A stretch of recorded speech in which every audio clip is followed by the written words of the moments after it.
Hi guys, welcome back to my channel, and today we have another exciting video. I'm going to be reviewing the Anastasia Beverly Hills Soft Glam palette. I have been waiting so long to get my hands on this, and I finally ordered it from Sephora before it sold out, and I would love to share my thoughts on it with you guys.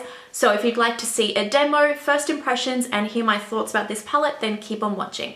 So this is the newest release from Anastasia Beverly Hills. It did come out a few months ago in the US, but only recently was released here in Australia. So I ordered it online from Sephora for 75 Australian dollars.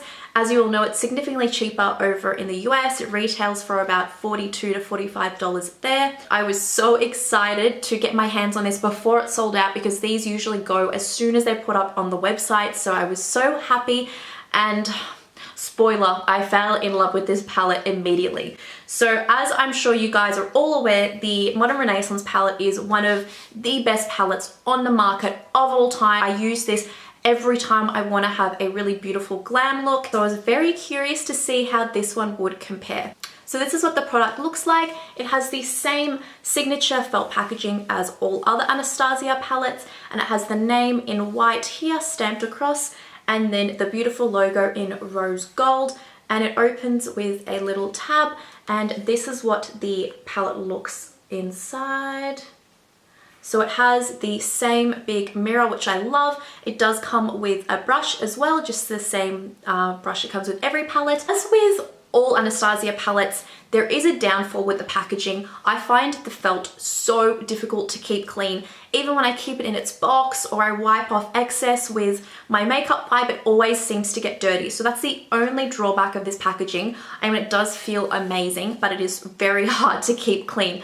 So especially with the fallout that you do get from these shadows. So that's something to keep in mind. If you do want to keep this palette looking lovely and new, then do keep it in its box and try to clean it every time you use it. So this palette has 14 different shades. You get 9 matte shades and 5 shimmer shades. So you do have a lot of different textures and finishes to play with, which is fantastic. One thing I really love about the color selection of this palette is that you have everything you could possibly need in the one palette.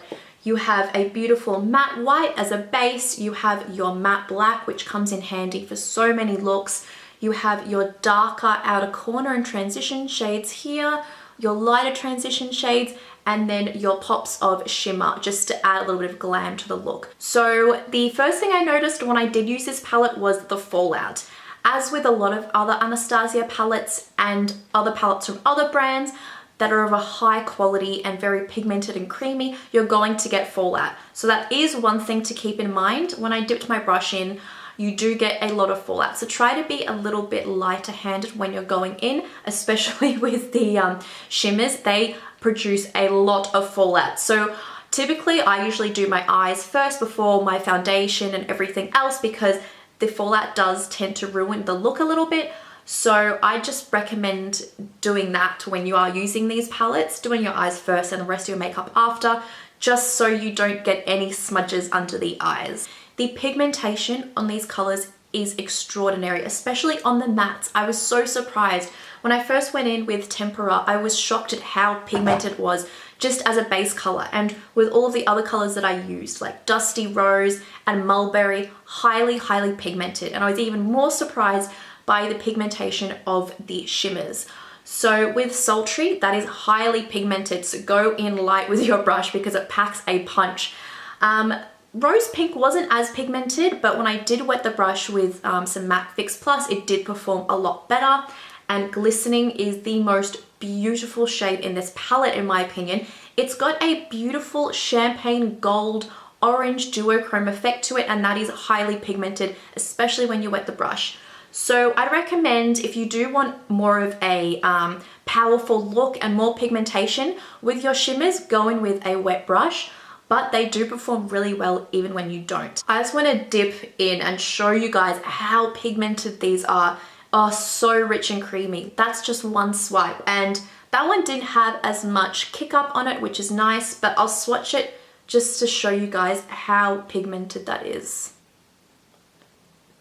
It's just absolutely stunning. The shift is beautiful. I'll go in and show you the pigmentation of the mattes. So I'll show you Sienna, Oh, so rich and creamy. I love these shadows so much.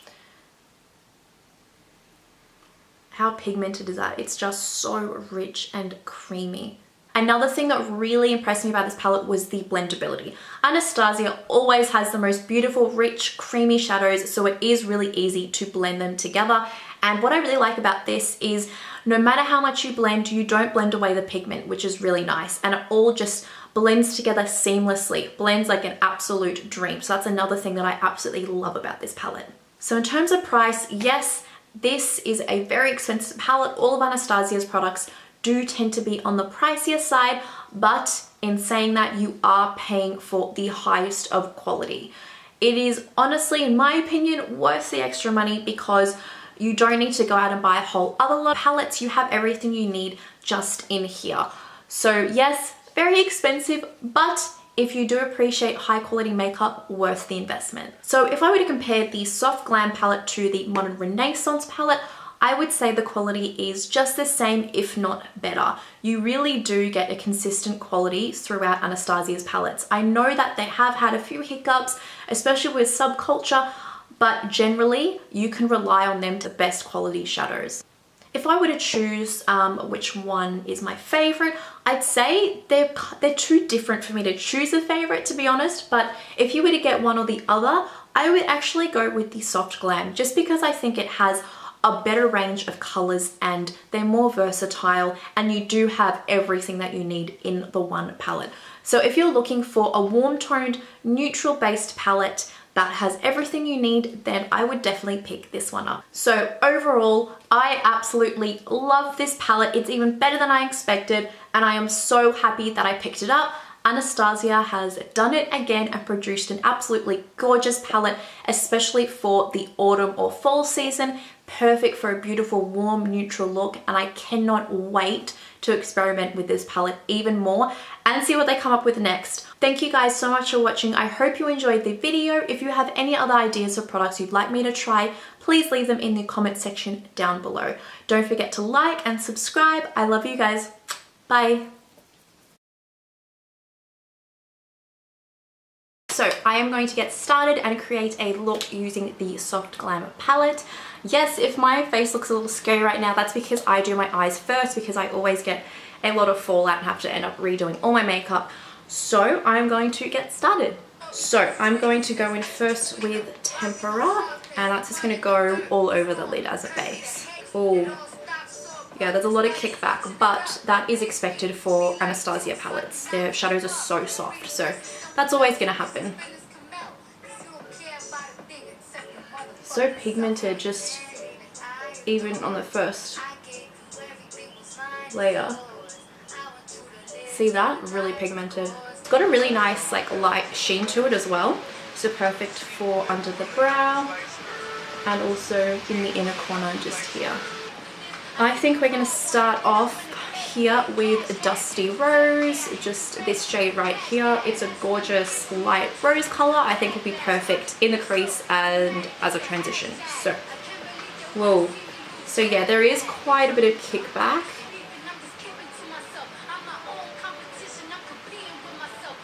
Oh, this is quite pigmented too. Oh, that is a beautiful color. A little more purple toned than I expected, but gorgeous. So I'm just going to take that into the crease. All the way in and then out. That is a gorgeous color. Absolutely stunning. That is so pigmented. Wow. I'm just going to take that again all the way in.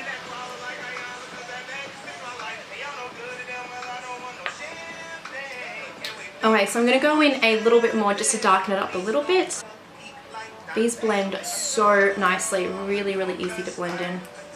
I want to go in with a darker color, so I'm thinking Mulberry, and just darken that crease up just a little bit towards the outer edge. Well, this is a gorgeous like deep red but also brick red brown color, so let's see how this goes on the top of the Dusty Rose.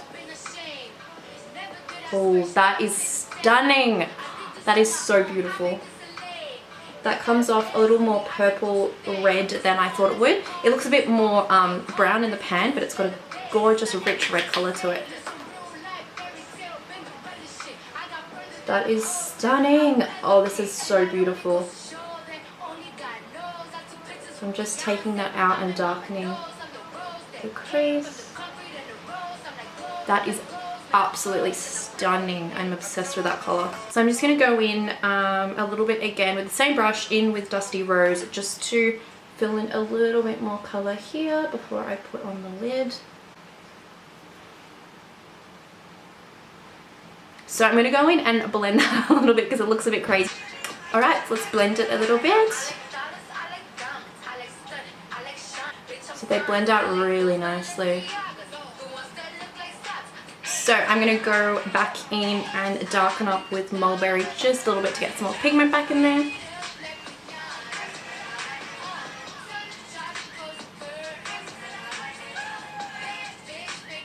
Now I'm going to go in with Sultry, this shimmer shade right here, and I'm really excited to dig into this one because it's a gorgeous foiled look. So I'm going to go in with a different kind of brush for this. I'm going to try the Sigma E32 Exact Blend just to layer and pack that on a little bit more tightly. Okay, that is stunning. Okay, let's see.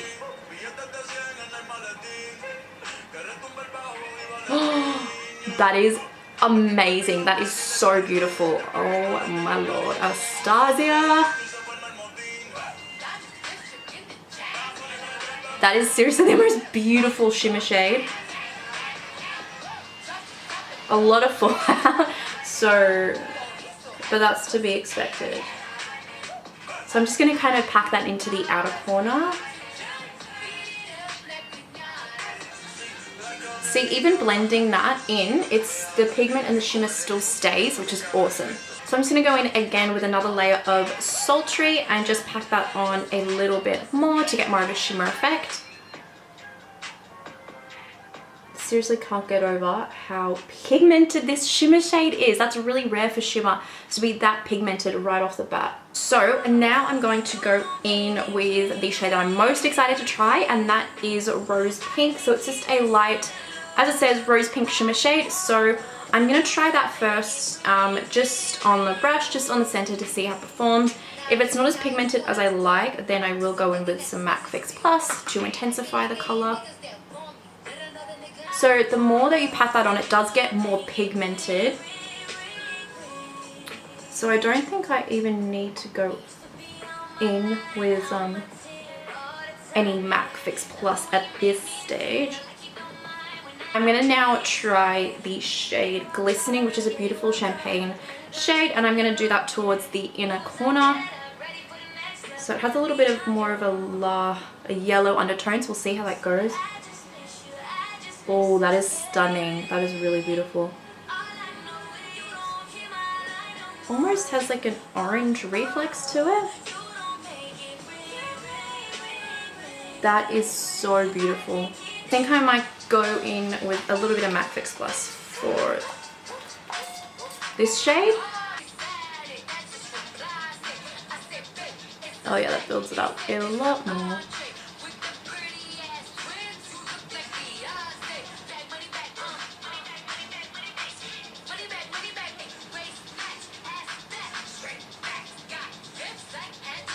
And then I'm going to go in with Tempera again and just put that under the brow.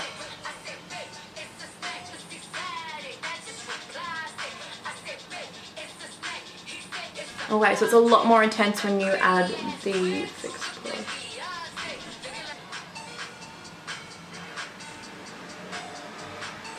That creates a beautiful foiled effect when you go in with a damp brush.